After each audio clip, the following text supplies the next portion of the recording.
নমস্কাৰ পোনপ্ৰথমে আপোনালোক সকলোকে মোৰ চেনেললৈ স্বাগতম জনাইছোঁ। এতিয়া বাজিছে পুৱা 7। সকলো কাম কৰি আজৰি হৈ ভাবিলোঁ ব্লগটো আৰম্ভ কৰোঁ। আজিৰ দিনটোত কি হয় আপোনালোকক দেখুৱাম।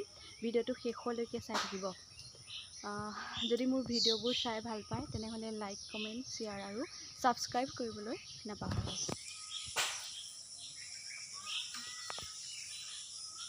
এতিয়া মই যাবলৈ ওলাইছোঁ আমাৰ গাঁৱৰ প্ৰাথমিক বিদ্যালয়খনলৈ। আজি আছে গুণোৎসৱ। অলপ সোনকালেই যাবলৈ ওলাইছোঁ। চাই থাকিব ভিডিঅ'টো।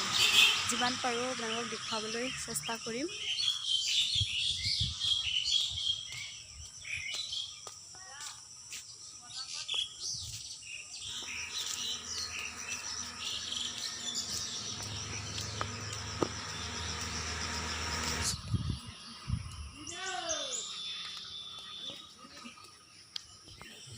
এয়া স্কুল পালোহি আৰু এতিয়া প্ৰথমে আপোনালোকক স্কুলৰ সম্পূৰ্ণ পৰিৱেশটো দেখুৱাইছোঁ।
এয়া প্ৰাৰ্থনা আৰম্ভ হৈছে।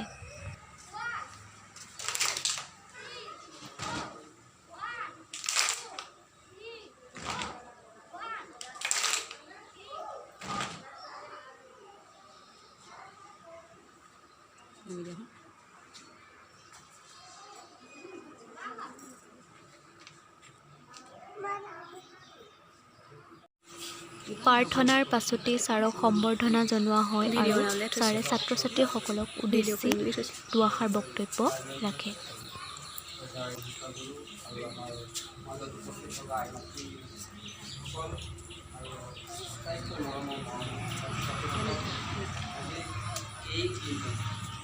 অসমৰ কাৰণে এটা গৌৰৱৰ দিন, কিয়নো অসমৰ সমগ্ৰ অসমবাসীয়ে আজি এই দিনটোতে গুণোৎসৱৰ 2022 আয়োজন কৰি আজি শেষ পৰ্যায়ত সহযোগ পাম বুলি আশা কৰি আজি এই উপলক্ষণত সন্মুখত মোৰ বক্তব্য ইমানতে।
যিমান পাৰোঁ সিমান আপোনালোকক দেখুৱাবলৈ চেষ্টা কৰোঁ। শেষত মই এটি গীত পৰিৱেশন কৰোঁ আৰু এই গীতটোৰে আজিৰ ভিডিঅ'টো সামৰণি মাৰিছোঁ। শুনকচোন এবাৰ গীতটো।